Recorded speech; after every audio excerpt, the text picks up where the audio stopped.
coming to sort out that problem because they realize that a lot of young graduates, high school graduates, want to get to these universities. But what universities are we talking about? Let me just mention some of them. Yeah. So here we have University Macalester College, now Patton University, Vanderbilt University, Hamilton College. We have Bates College, Tufts University, UC Berkeley, or the University of Chicago. And this is just but a glimpse. Many more institutions are there where you can get this information at bit.ly, that is bit.ly, LX Pathway SFM. This is where you get to go apply. Remember, the deadline is the 21st of this month. You have 20 days to go. Go clicking, go applying. Find yourself in your dream university. There you go. And even as you're flying all over the place and you're doing your shopping and you're eating out and you're doing things with a card, it's a phenomenon that you can spend and still earn. Well, people are accustomed to the word swipe. It's not the same as delete. But it often refers to an instrument you use for purchasing things and for getting business done. Which leads me to ask the question, have you heard of the World Credit MasterCard? There is such a card. And it's a card that I&M Bank have. Now, this card does exactly what you asked. Can you spend and earn? Yes, you can. And when you earn, you get points. And the points are called Milele points. But you can't do this if you do not register. And how do you register? You register on I&M Bank on the Go platform. Right. What then does that give you? What it gives you is a card that is able to provide you with all the services that I have been mentioned. Oh, have I mentioned them really? No, I haven't. So let me mention them. Whether you want to fuel your car, whether you want to shop, the things you normally do. The only difference is that you earn points. Yes. And now, a sweetener. If you happen to be the 20th person to register, you will automatically get 50,000 Milele points. Now, they have a value. Now, the value is, strangely but pleasantly enough, the same amount, 50,000 Kenyan shillings. So now, surely, if you are thinking of getting a card that actually helps you redeem the money you have spent, that is the World Credit MasterCard by I&M Bank. Fantastic. Does it get any better? No, it doesn't. There you go. Conversations every hour, and that's what we do on the Situation Room every morning, and looking into some of those. It's been a whirlwind around what's going to happen with the funding model. The courts have had their say. University students in some cases are asking, okay, so what happens next? One fund that they've always depended on, is it going to be collapsed? Has it been collapsed? What exactly is happening? And to help us out in that conversation, in the hot seat today is Jeffrey Monari, who is the CEO and Board Secretary of the Higher Education Loans Board, and he's here this morning. Jeffrey, good morning. Good morning. How are you doing? Fine, thank you. Karibu sana. Thank you. We've been talking about you. Everybody's been talking about the board. People have been asking if it's fallen, if it's been collapsed. Is it still there? Can I still apply to help? Funding model, how does it... We're going to do all of that today. Yes. And try and figure it out, right? But before we get into it, because it's going to be interesting, CT, as you know, goes to a different African country every week. He's come back from a really interesting country. He'll tell you which one that is, and he'll share the proverb. In fact, this country is called a thing. It starts with an A, ends with an O. He'll pronounce it for you, because sometimes my tongue does a twist. And then you will, please, interpret that proverb for us and tell us what it means to you. Yeah? Okay. The country that I've derived proverb from this week is actually an archipelago. That one. Yes. And this is just a collection of extensive islands together. We also have one. It's called the Lamu Archipelago. So all those islands that form what we now refer to as Lamu. This one is in the Indian Ocean. Again, like Lamu, those islands are in the Indian Ocean. Yes, this country and the union that we now refer to as a country, actually, oddly enough, was formed a very long time ago. It was first formed in 957. AD, not BC. Okay. And it lasted for centuries. It lasted until 1513. So, if you're talking about people having a government of sorts and understanding the need to be a union, it started a long time ago. And that's why it has a very old civilization. But the unfortunate thing is this country has witnessed 20 coups and coup attempts. Yes. Now, this seems to be the curse of this continent. Anyway, the proverb is not about the curse. The proverb is about a beggar. A beggar won't mind being insulted, comma. A beggar who cannot take insults will go hungry.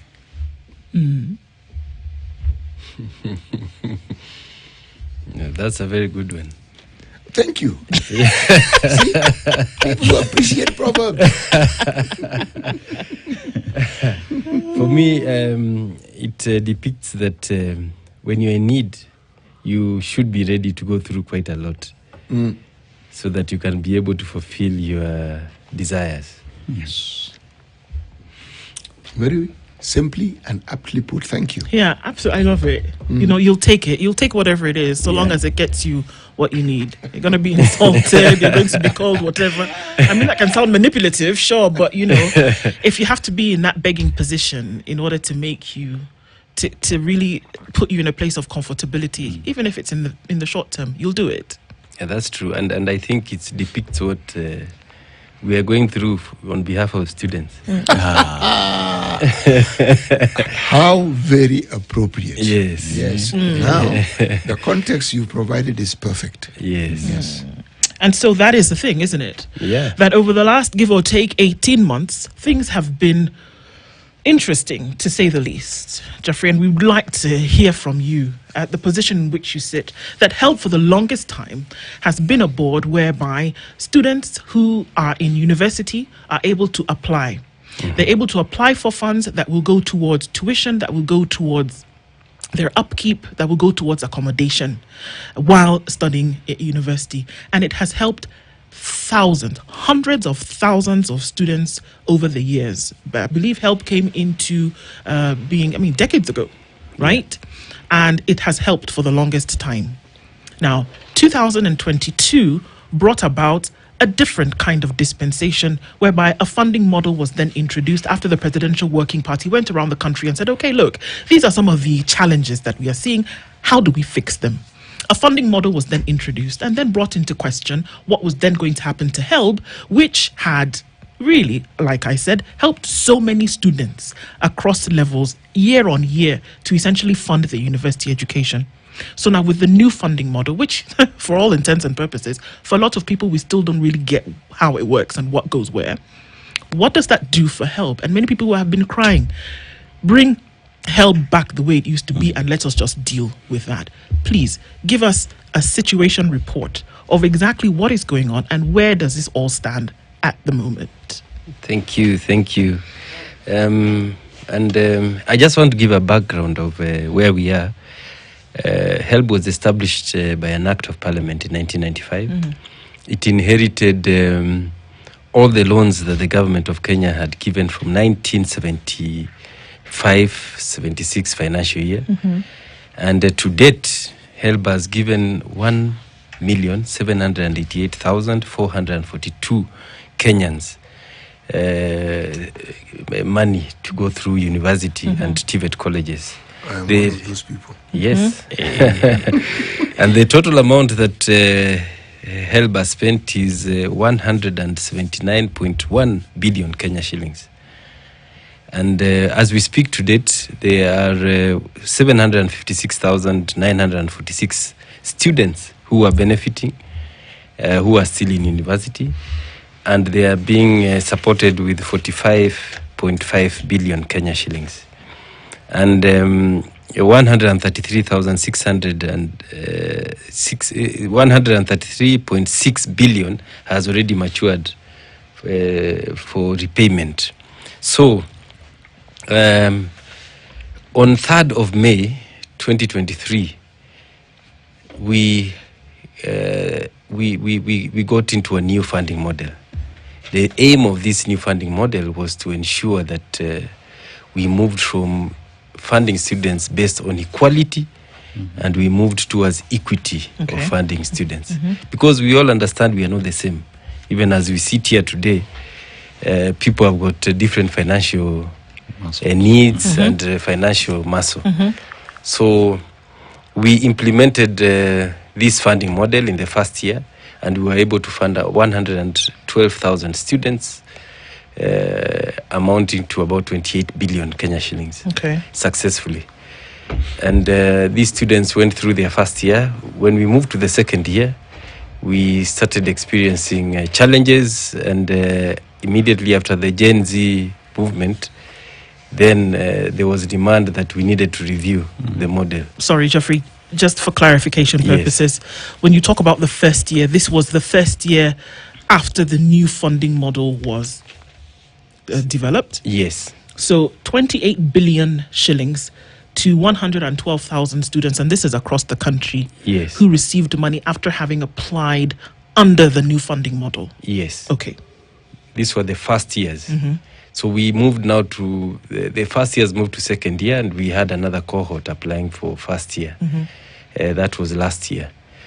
We went through successfully the application process. On 20th of September 2023, the Elimu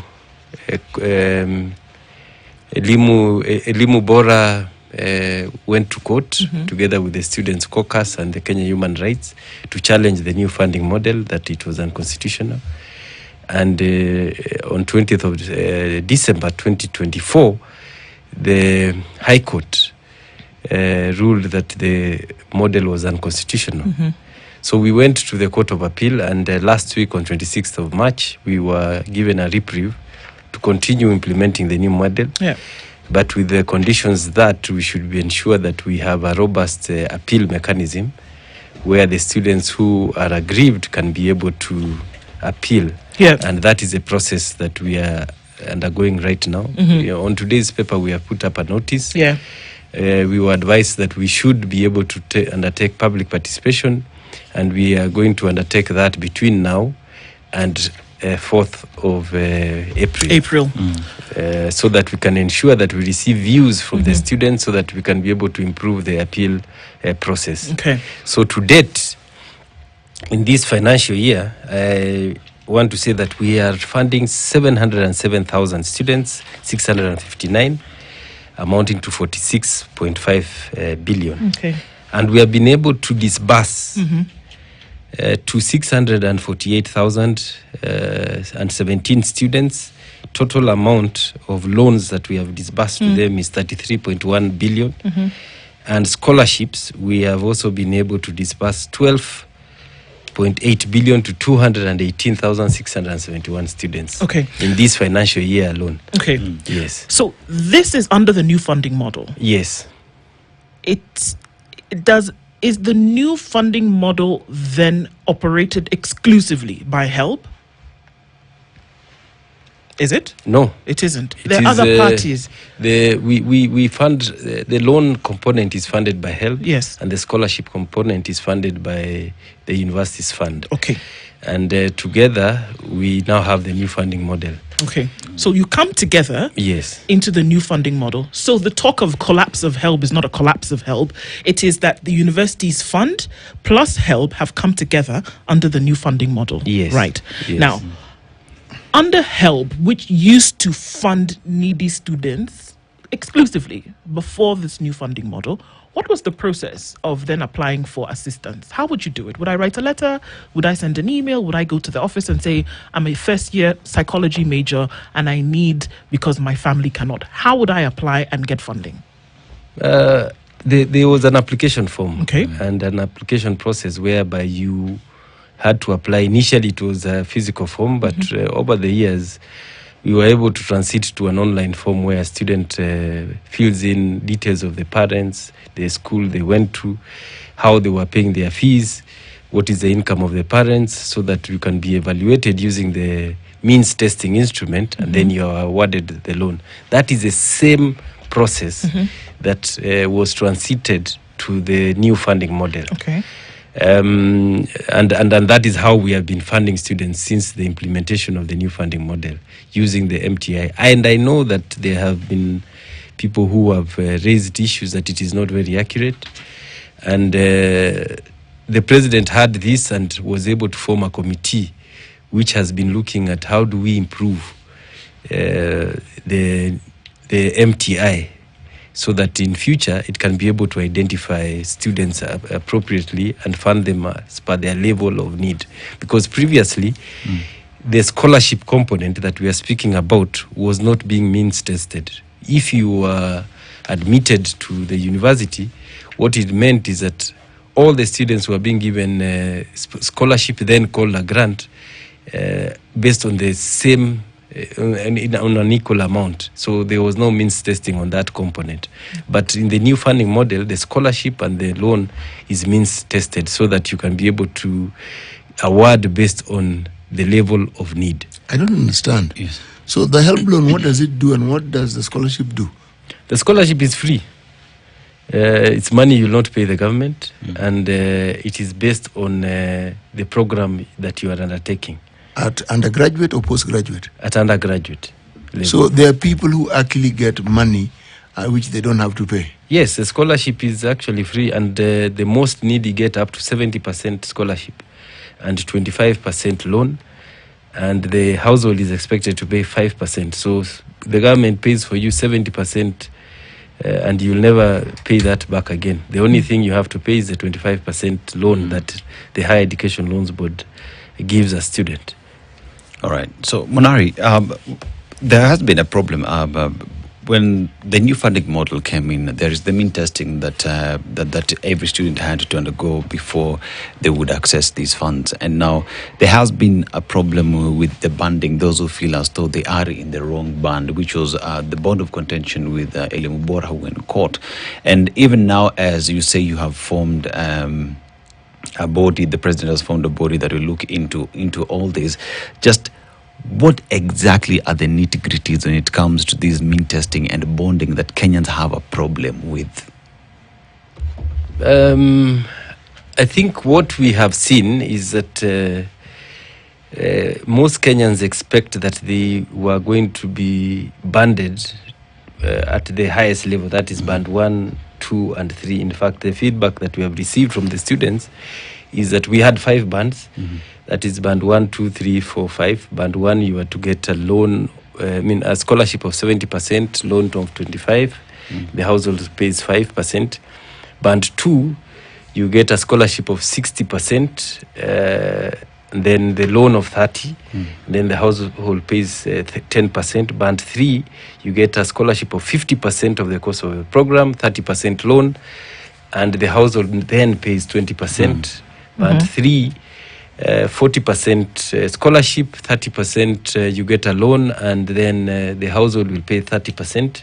Band 4 was 30% scholarship, 30% loan, and then the household pays 40%. Now the students are saying we should not have band 3 and 4, Okay. so that they only get the scholarship should be at a cost of 40%, 50%, sorry, 30% loan, and the household pays 20%. Okay. That is what the students have been requesting, that we should be able to. What was the thinking behind this division? Exactly. Yes.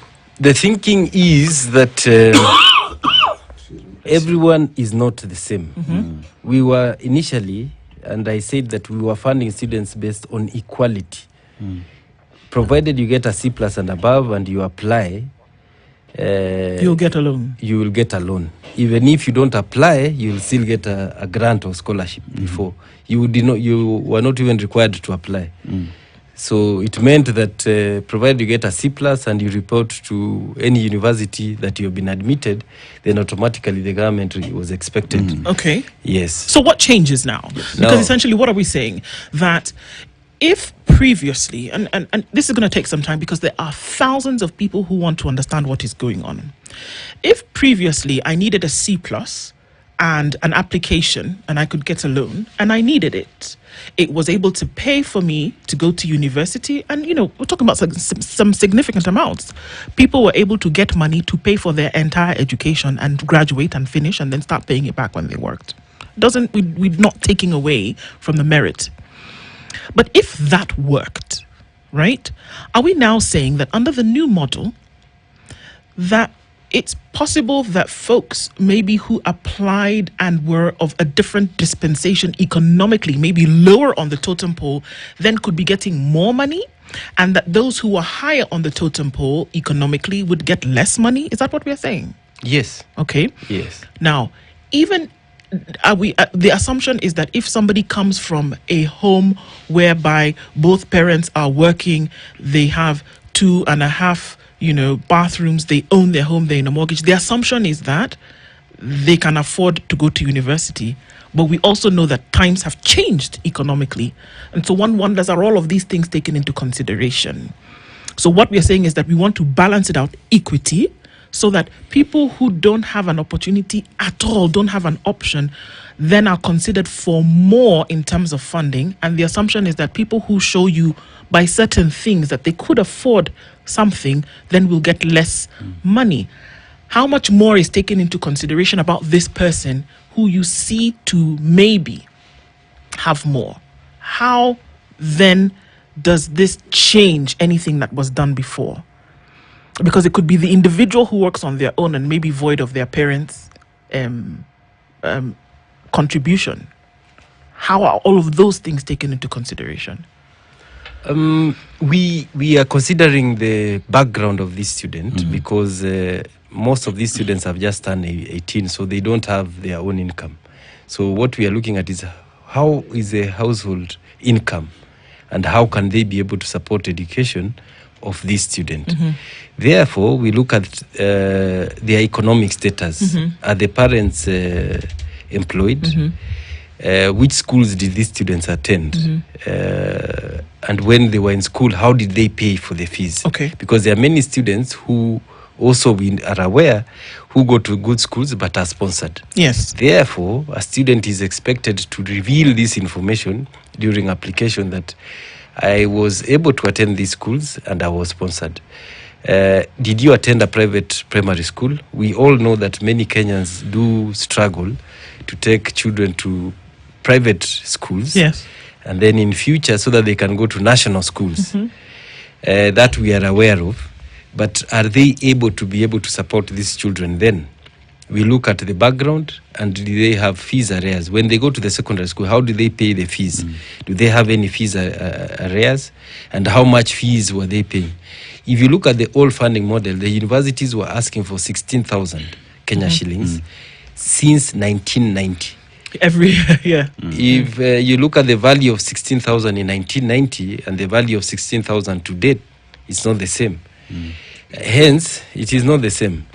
Hence, universities had already started adding some amount of money so that they compensate that difference. So you could find on average students were paying between 30 and 50,000. But then currently, what's the number of students we have in universities? We are looking at a student figure of public university around 650,000 students, and in private universities around 200,000 students. All right. Yes. In the 70s, when this university became independent, how many students did we have totally? The first cohort that the government sponsored in 1975 was 1,003 students. Precisely. Yes. So now, compare the numbers, compare the resources, the value of the shilling, what it could do then. At that point in time in 1975, university students had free laundry. Yes. Yes, somebody came to sort out your room for you because the rooms were available.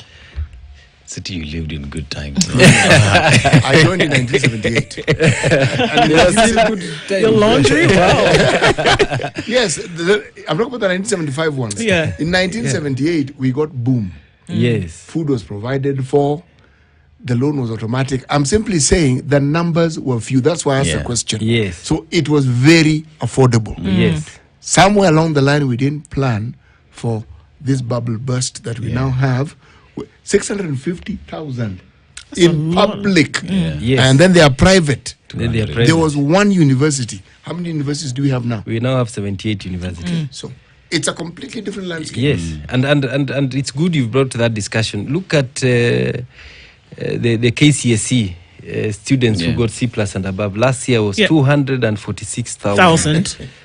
So Yes. we expect that 200, when we look at the trends, 85% will apply for. So those are the numbers that, COOPs. yeah. So those are the numbers that Those we are look the at. numbers, and that is a reality, and that is why we needed to change the funding model. On average, Jeffrey, every year, what is the percentage of those who, and this is first years now, and essentially we're taking that number from those who finish the KCSE, that the majority of them will go to a public university? Or that a majority, or what is the percentage of that number that will then apply for funding? Yeah, just to break down, we expect 85% to apply for placement. Placement, first of all. So we will go to around 202,000 students. And then out of that, we expect about 90% of those to apply. So we'll go to around 190,000 students who will be able to apply for funding. So this 190, essentially, because right now Yes. placement is on. Yes. COOPS has opened up the portal as of a week ago. Yes. And that means that those who will then probably be accepted into public university will be coming in September Yes. of this year. Yes. So in addition to the 650,000 that you already have who are under funding, that you expect an additional, at the very least, let's just say that of that 190,000 who will be placed in school, if you're saying that 90%, around 190. around should be 190. So it's required actually funding. it's 90% of the 202,000. Yes. So 190 essentially will apply for funding. So we're looking at 800 and something thousand students who will be funded. Yes, Or we remove about 100,000 who will be graduating. So we'll have about 800. The number keeps on growing. Right. Who will be now require funding. So that is how we keep on. So in essence, what we are saying is that the numbers are growing. Sure. And the biggest challenge, and why we needed to review this, there's a big component, and people forget about this. Our universities were charging 16,000 and adding some levies, which is even lower than what our national schools have been charging. Much lower. Yes. And what are they charging today before we go to a break real quick? What is on average, what are we getting as a charge at university?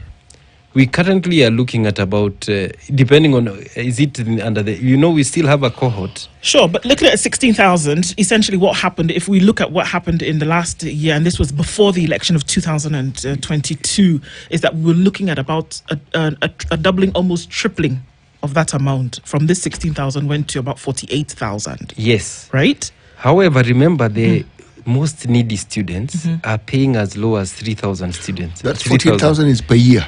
Yes. Yes.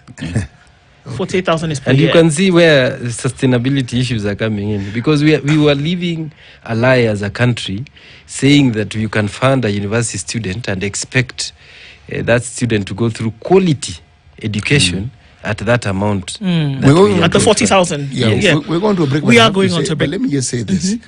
The disparity also is the assumption with this plan was that those who graduate and should pay back the loans would pay. Yes. What So the money is coming back. Yes, it should. If it came back, you could say, but what percentage of those who have graduated actually pay? And to pay, you need to be gainfully engaged. Yes. Yes. Currently, we are looking at 64.8% of those who should be paying are paying. 35.2% are not paying. Defaulters. Yes. It's interesting because folks in the comment section are saying, well, that was great because in the year of boom, CT, you tell us all the time that even in your fourth year, before you even graduated, you were third year, you already had a job. You had a job, so you were sure that, hey, I'm going to get a salary and I'm going to pay. Yes.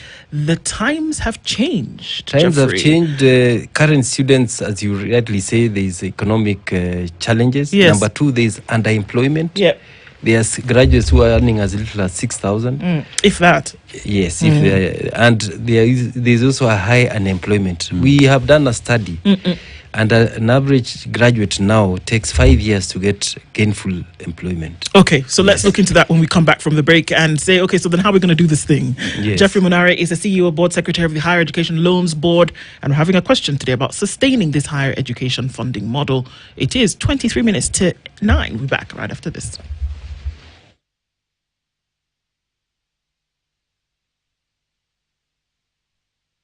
This is the Situation Room. The only way to... The weather with Spice FM.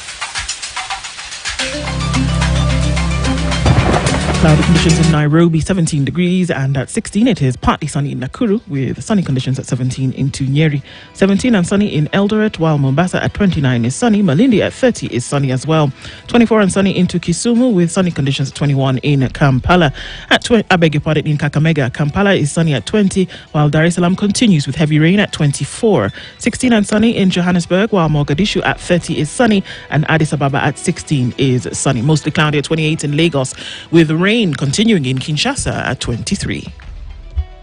Online, mobile, and on radio. Twitter at Spice FM KE.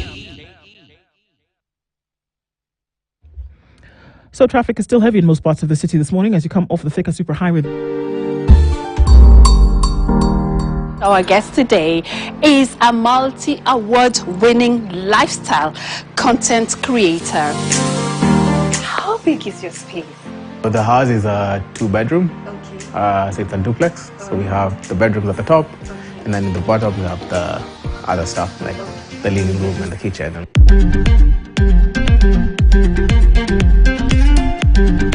It's a showstopper. It looks like a heart. Yeah. Such a statement.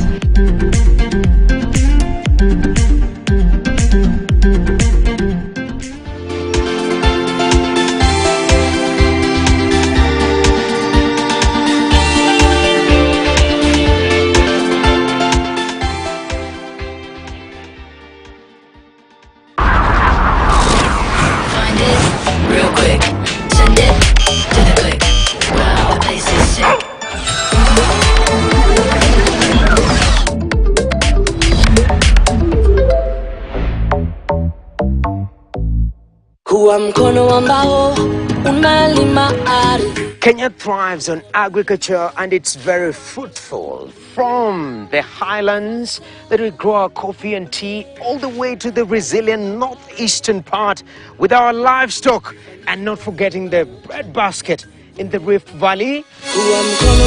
If you're not able to meet an agronomist, you can even view channels whereby you can start from the bottom. Maisha ya siku hizi ni kujituma.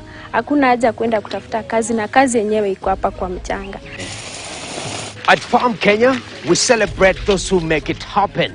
Farmers who innovate, adapt, and guess what? They're able to feed the nation. Together, we are growing nutrition. Together, we are growing agriculture. And together, we are growing Kenya.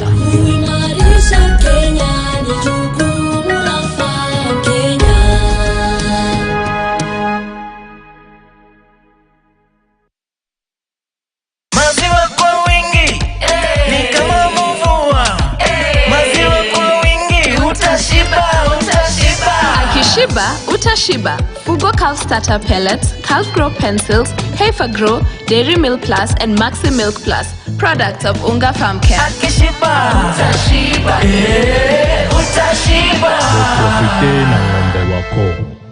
Tributary to this whole conversation where we speak of when we say 20 years ago. No, when did you graduate? 25 years ago? 1981. Oh, Lord, okay. Many more years than that ago. Around 40. Ago. Yes. We'll just say ago. That it is incomparable with what government would have then been able to do for students who were graduating, or students rather who were in university, and what we can do now. So when you say public university, it was in that sense that you almost did walk in without paying a shilling and walked out with a lot more than you walked in with. Yes. Taking all of those things into consideration, number one, demographics of population change and increase. When we talk about urbanization, when we talk about the growth of a nation, then one would ask bodies that you have, what would have been the thinking over time when it was requisite for you to say, people are going to grow from how many universities? 2? 1? One. It was 1. To 40 years later when you have 78. 78 universities. Okay? Yeah. And then now we're also saying that things then are very different from the way they are now.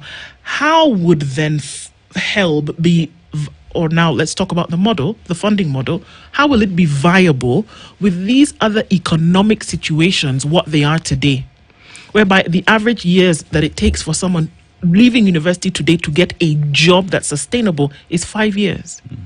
That even when you graduate, there are university students who've done 5 years of an engineering course or 4 years of whatever, and they're earning 6,000 shillings.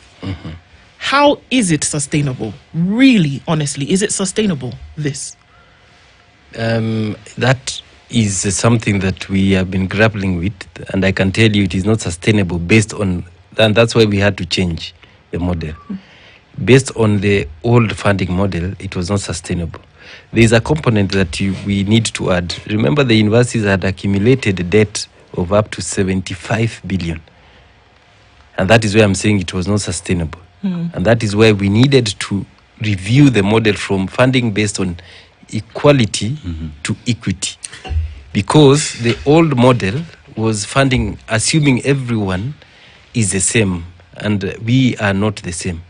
That is the first thing that we looked at. So that we could be sustainable, we moved from funding from equality, and we have moved to equity. Number two, we are also looking at different avenues in which we can be able to support the universities and the students. We are looking at partnerships with the county governments, NGCDF, and all these institutions, because we realize that there's a lot more money that is going to students from other sources. Therefore, you find some students are overfunded, while some students are not funded properly. Therefore, we have been working with various county governments and MPs who can be able to support people from their constituencies, and we give them a global picture of how do we fund these students, how much have they been given, and what is the shortfall. For example, if a student cannot be able to afford the 10%, 5%, then the other agencies, maybe corporates, can come in and support the same student who requires additional support. Why would it be so difficult, Jeffrey, to collapse all of these funds? And this is the question that we've asked perennially.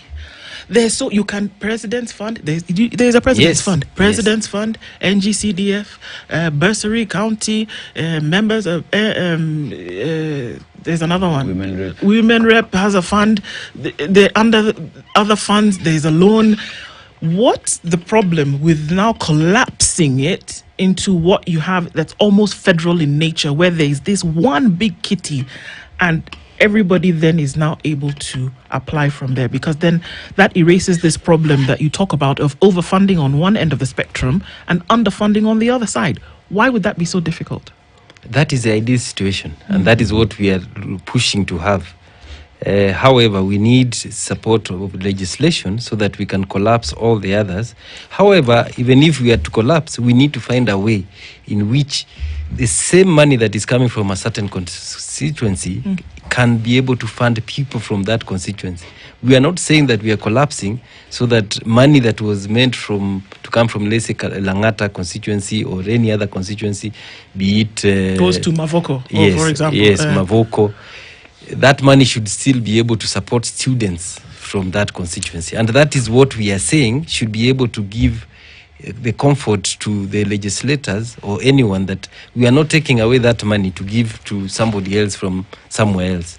We are taking that money to support their own people, but based on equity, so that that one student who is overfunded, that money can be spread to other students from the same constituency, so that that money can help more students who are able to assist others in future. And they can be able to pay, because currently most of these funds, the money is given as a scholarship, so it does not revolve for sustainability.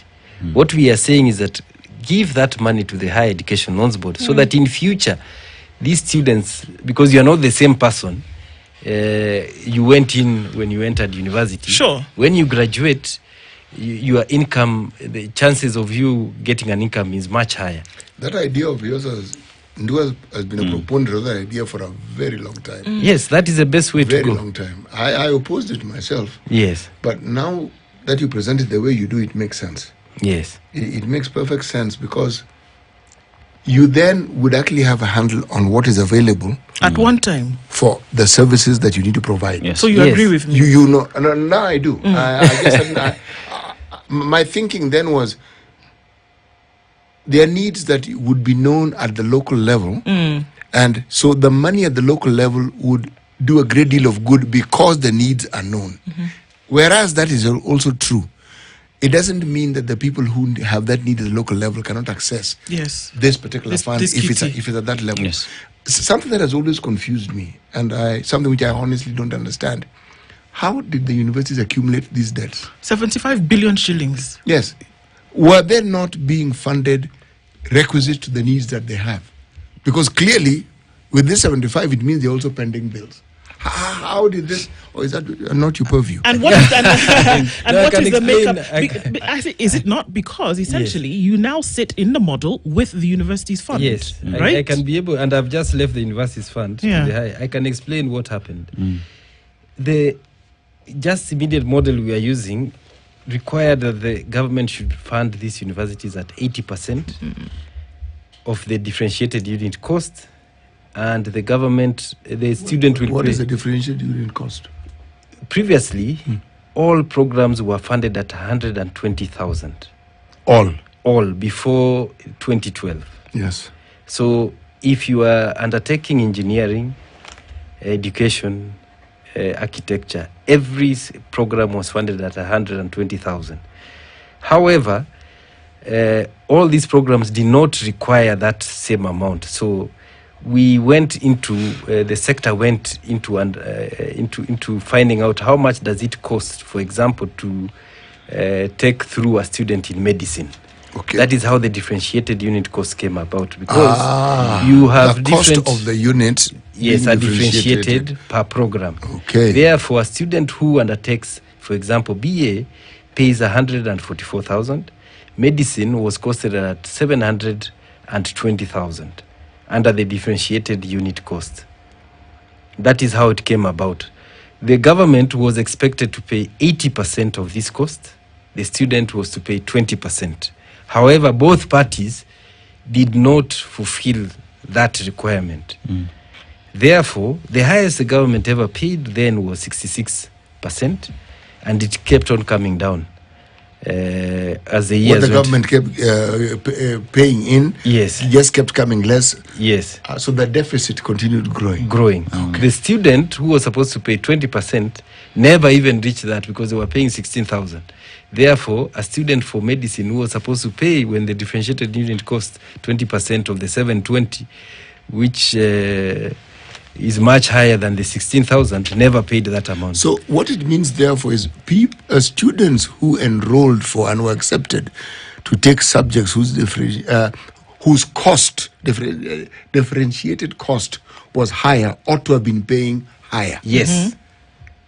That's what would have bridged this. But they were not. They were not. Everybody, you differentiated the cost of what was being studied, but not the payment that was required from the students. Yes. Okay. Hence the deficit that has been there over the years and accumulating. We reached 75 billion. In 1 year after implementation of the new funding model, this deficit reduced to 72. Okay. And the 23 universities that were insolvent, we had started seeing that they were improving. However, now with the court process, we have been taken back again. What has the court process done to sort of like remember roll back time? Yes. In this, from last year, when the court process started, when we were given that injunction, fees has not been paid to the universities. Yes. Because it was thrown out by the court. So we have been in limbo all this time. And yet students have been in class. Yes, students have always been going to class. Okay, now that we're asking this question, let me ask, how exactly does this affect the payment of people who work for the universities? Because there seems to be this correlation. Yes, that is why over the period of time you find employers saying that the quality of education has gone down in the universities. Because if you fund the university at 40% or 50%, then the quality of education you'll get there is at that same level. And that's why you see a lot of unrest in the universities. Where is the 60% supposed to come from? Where is it supposed to come? I think that's a valid question here, because essentially, where would it come from? I have said the two parties never met their part of the bargain. Yes. It was 80 by government, 20 by the student. So there was a deficit from both parties. So if we were funding at 40%, then we were not funding 60% over the years. Let me just paint a picture, City. Yes. I've just gone through some stats here. The 2024-2025 budget, where the government set aside 656.6 billion shillings for the education sector. Yes. Now, within these allocations, 71.9 billion shillings was designated for university education. Additionally, Higher Education Loans Board received 36 billion shillings to support students. Now, however, the government disbursed 3.32 billion shillings through help. So, with regard to what we get from the government, there is this allocation that as well does not end up to help, hence for disbursement. Is that the case? That was, I think that report was at the beginning of 2024, but that money was later disbursed after the supplementary budget was passed, and we were able to fund all those students in the last financial year. Because then essentially when you talk about the 46 billion that you had mentioned earlier, so essentially this extra money beyond the 36 billion, there was an extra 10 billion that allowed you the supplementary budget. All right. Yes. So when we look at the education, it's a big wow. When you look at the education budget, that is, part of the national budget that's done every year, give or take, a third of that goes towards education. Yes. And this is education across board. This is from, since they were toddling until they graduate from university. Yeah. That encompasses all of that. Is it, if managed properly, because somehow this money seems to find its way all over the place. If managed properly, wouldn't we actually see a system whereby, even if you use the new funding, even if you use this model, whereby you use the means testing to then appropriate funds to students, couldn't we actually see that this thing could be managed sustainably? Because it doesn't seem to be a matter of that there's not enough money. Clearly there is, because you're going to be able to handle this. But then we still have monies all over the place that are not being ring-fenced for this. Is it not so? It's not a matter of there are no adequate resources, but it seems that the management of the process is where we have an issue. Is that true? Yeah, and that's what we are saying, that we need to consolidate all these funds so that they are managed from one pot, and to give comfort to the countries that we will not give the funds meant for a certain constituency or a certain part of the country to another part of the country. We will use a national kitty to distribute across the country. When it comes to the county funds, for example, if a county A requires more doctors, and they want to concentrate on that field, as we manage them, the funds for them, then those funds will be used for the doctors who have applied from that county, so that they can be supported more. And any extra funds from the national kitty can go elsewhere. But what we shall ensure is that from that county, the people who are supposed to benefit then can be able to get funds from that county, and they can be able to prosper. See, Geoffrey, when you talk about, even as you talk about doctors coming from County A or teachers being trained from County B, we look at it from the fact that these are national resources that are being trained by a national fund. You know what I mean? It is sad that we link these funds to politicians or to politics, because we know that is their fodder for them to get elected. But how about we delink these funds from politicians, put it in a national kitty to educate the citizens of the Republic? Because if we have 10, 20, 30 doctors in the Republic and they're distributed across the country, it is a national resource. Perhaps the conversation, CT, would be how to delink all these funds from politicians. Or maybe how hard Jeffrey can push. Yes. To delink it from politicians. How hard can you insist? That is the elephant in the room. And then funds that they are used to having with the budget-making parliament, with the governors as they will be spitting and kicking and that. But isn't this the issue that we're talking about now? Because that's the thing, Jeffrey. And I think, and I want to imagine that you've looked at this thing and you've combed through with a fine-tooth comb and you've said, you know what? And maybe I can just topple things. That truly, if all the monies that truly are available in the country today, delinked from politicians, delinked from all of this, you wouldn't even have to have this new funding model. You wouldn't. You wouldn't have to go through this whole thing of means testing formula where people get confused. Okay, so am I least vulnerable, more vulnerable than the other? You wouldn't have to do that.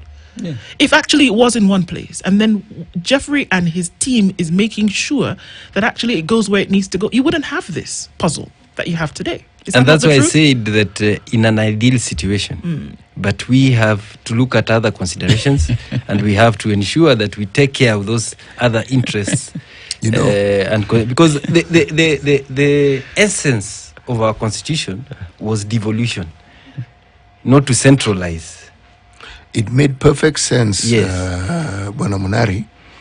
But if you look at devolved units where they work, those devolved units are a financially viable entity. Okay? So when you talk about the devolution of things like education, it makes perfect sense because whatever the national government contributes is actually a very small fraction. They are the ones who carry the burden of everything that happens. Until we get to a point where we can ascertain that, certain critical ministries like education and health should have been the national government. Because then this discussion will be completely different. Different, yes. Yeah, okay. Completely different. Because the moment there's devolution, then somebody says you devolve the function, you devolve the resources. Money. Yes, absolutely. See? So it makes it difficult, and yet all you need to do is say, okay, this. The same logic where we do not devolve the defense forces, we do not devolve the police service. Same logic. Same idea. Yes. So even as we look at this and look at, the intrigues around it, a simple question of now, when folks apply, how soon can they expect to have their money to go to school? Those who are currently in school and maybe have not received funds, or those who will come in September, for example. What's your lead time? Currently, we give students 1 month of application, and within 2-3 weeks, we should be able to give the results. And funds should go to the university 7 days before they report. Okay. Yes. All right. You're a man with a tough job. There's a lot of work to be done, but honestly, really, really think about how far you can push in terms of collapsing all of these monies, and I think it will make your job even easier. That's free advice. That's true. But however, we have seen a lot of support from some of these units, and we have seen MPs bringing money so that we can be able to support them in terms of finding out how much have these students been given from the national kitty. How much do we need to support? Indeed. Because these units have been giving money to students blindly, not knowing how they have been supported. How they've been supported. So it can be done even voluntarily before we move to where it will be done forcefully.